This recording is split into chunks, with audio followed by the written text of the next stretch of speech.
What's up, team? Back again for another weekly check-in on the ketogenic diet. In today's weekly vlog, I'm going to be discussing time-restricted feeding and how I utilize it and how it's a little bit different from intermittent fasting, and the benefits you get are a little bit different from those that you do get from fasting. For the next couple of weeks, while I'm in this body recomposition phase and I'm not trying to drop any more body weight, I'm not going to be focusing so much on my journey on the ketogenic diet, and I'm going to be giving you guys some information on how you can set up your own ketogenic diet, how you can calculate your macros, how you can calculate your ratios going forward on the ketogenic diet, and just some ways to implement it into your lifestyle and into your life so that you can utilize it yourself. So like I said, today's episode, intermittent fasting and time-restricted feeding. So what fasting is abstaining from food or anything that causes metabolic processes in your body other than water. There's a whole host of benefits you can get from fasting, and these include anti-aging properties, increased longevity, increased body composition, better blood sugar management, which we know is directly related to type 2 diabetes.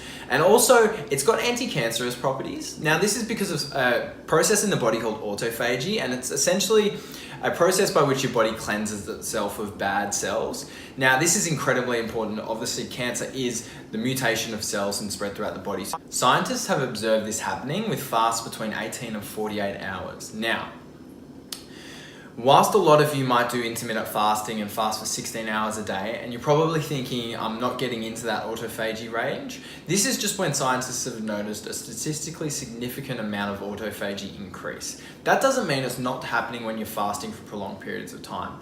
I do recommend that there are a host of health benefits that come from shorter fasts, and if you can incorporate it into your life, to do so, which is what I do. So I implement something called time-restricted feeding. It's similar to intermittent fasting, and what it is it's eating for a specific window every single day. Now, the difference between time-restricted feeding and fasting is it focuses on the amount of time that you eat for, not the amount of time you fast for.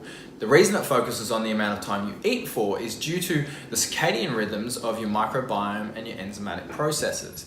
This is something that, if you want to learn more about, Dr. Rhonda Patrick, she's a great resource on it. She's done a lot of research herself on it. She's got a great podcast with Joe Rogan.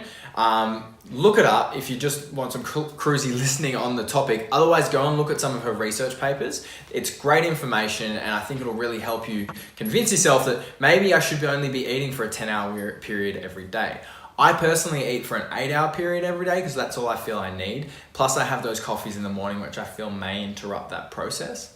It's also a great way to reduce the amount of total calories that you do get in. If you're only eating for 8 to 10 hours a day, your ability to pack in those extra calories is really reduced.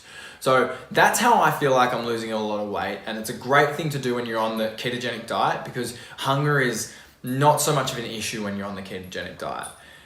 That's how I get through this, and that's how I'm losing so much weight. I keep having to increase my calories because I'm doing this time-restricted feeding in conjunction with ketosis. They work hand in hand really well. It's something you guys should look to implement yourselves. Now, time for my check-in.